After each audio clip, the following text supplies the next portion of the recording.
Prayagraj railway station के बारे में एक हिला देने वाली खबर सामने आई है, जिसे सुनने के बाद आपके आसमान तले जमीन खिसक जाएंगे। दोस्तों, प्रयागराज रेलवे स्टेशन पर ढेर सारा नागा साधु ने मिलकर रेलवे स्टेशन पर पूरा हड़ताल कर दिया है। इतना ही नहीं, उन नागा साधुओं ने प्रयागराज रेलवे स्टेशन पर ट्रेन को तोड़फोड़ करने की कोशिश किया।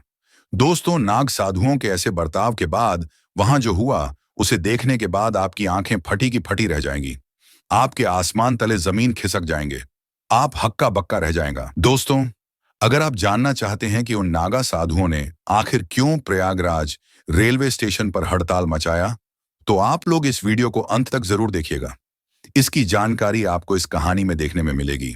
वीडियो में आगे बढ़ने से पहले, हे लक्ष्मी माँ, जो हमारे वीडियो को लाइक करे और चैनल को सब्सक्राइब करे, उसके घर में कभी भी धन दौलत की कमी ना हो और उनके परिवार वाले हमेशा खुश रहे। तो चलिए दोस्तों, बिना समय बर्बाद किए आज के इस कहानी को शुरू करते हैं, जिसे पहले इलाहाबाद के नाम से जाना जाता था।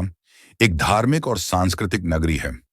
यह संगम नगरी कुंभ और अर्धकुंभ के लिए प्रसिद्ध है, जहां हर 12 साल में दुनिया भर से साधु संत, श्रद्धालु और पर्यटक आते हैं। लेकिन इस बार प्रयागराज रेलवे स्टेशन पर एक असामान्य दृश्य देखने को मिल रहा है। सैकड़ों नागा साधु स्टेशन परिसर में धरना देकर बैठे हुए हैं। महाकुंभ समाप्त होने के बाद हजारों नागा साधु अपने अखाड़ों के साथ प्रयागराज रेलवे स्टेशन पहुंचे।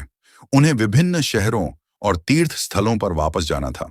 साधुओं का एक बड़ा समूह हरिद्वार, उज्जैन और वाराणसी जाने के लिए रेलवे स्टेशन पर पहुंचा, लेकिन तभी उन्हें एक अजीब स्थिति का सामना करना पड़ा।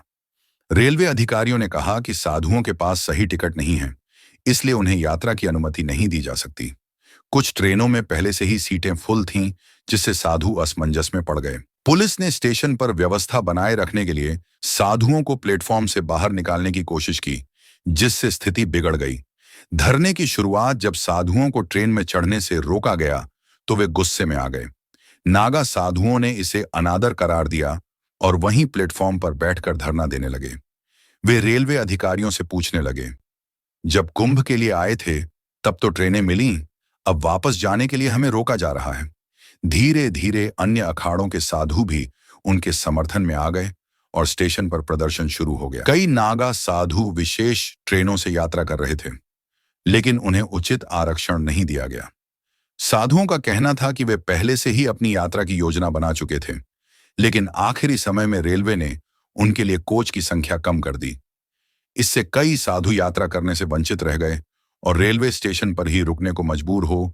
नागा साधुओं के अनुसार कुंभ क्षेत्र में उनके अखाड़ों को जो स्थान आवंटित किए गए थे, वे पहले से तयशुदा स्थानों से छोटे या अनुकूल नहीं थे। उन्हें संदेह था कि कुछ प्रभावशाली अखाड़ों को अधिक स्थान दिया गया। रेलवे स्टेशन पर यात्रियों की भीड़ बढ़ने लगी। आम यात्री भी इस हंगामे से प्रभावित होने लगे। कुछ ट्रेनों की आवाजाही रोक दी गई क्योंकि साधु ट्रैक के पास ही बैठ गए। पुलिस ने साधुओं को हटाने की कोशिश की, लेकिन वे टस से मस नहीं हुए। मीडिया भी पहुंच गई और यह खबर तेजी से फैलने लगी। राजनीतिक और धार्मिक संगठनों की एंट्री। जब यह खबर शहर में फैली, तो कई धार्मिक और राजनीतिक संगठनों ने इस मुद्दे को उठाना शुरू कर दिया। कुछ संतों और अखाड़ा परिषद के प्रमुखों ने प्रशासन से बातचीत शुरू की। कई नागा साधु विशेष ट्रेनों से यात्रा कर रहे थे, लेकिन उन्हें उचित आरक्षण नहीं दिया गया। साधुओं का कहना था कि वे पहले से ही अपनी यात्रा की योजना बना चुके थे, लेकिन आखिरी समय में रेलवे ने उनके लिए कोच की संख्या कम कर दी। इससे कई साधु यात्रा करने से वंचित रह गए और रेलवे स्टेशन पर ही रुकने को मजबूर हो।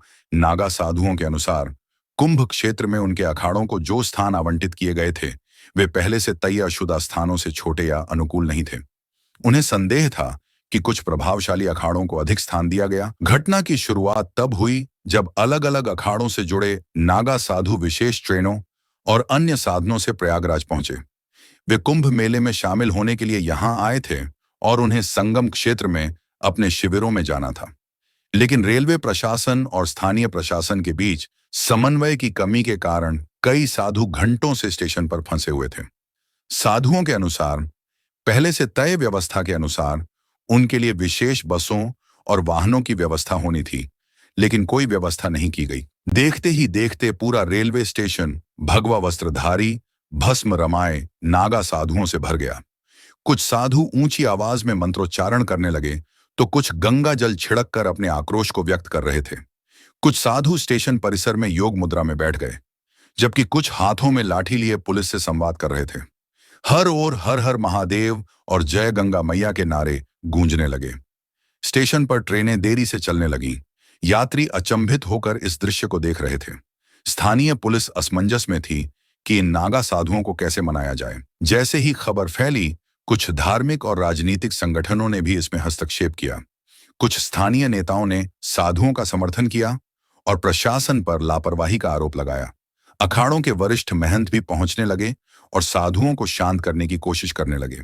सोशल मीडिया पर घटना वायरल होने लगी, जिससे प्रशासन पर दबाव बढ़ गया। स्थिति को नियंत्रित करने के लिए प्रयागराज के जिलाधिकारी और वरिष्ठ पुलिस अधिकारी वहां पहुंचे।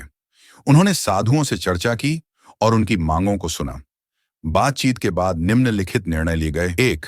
साधुओं को संगम क्षेत्र तक पहुंचाने के लिए तत्काल विशेष बसों और वाहनों की व्यवस्था की जाएगी। 2. जिन साधुओं को टिकट कंफर्म नहीं हुए, उन्हें तत्काल नई ट्रेन में सीटें दी जाएंगी। 3. साधुओं के लिए भोजन और ठहरने की व्यवस्था की जाएगी ताकि वे सुरक्षित कुंभ क्षेत्र तक पहुंच सकें। 4. पुलिस और प्रशासन की तरफ से साधुओं को हुई असुविधा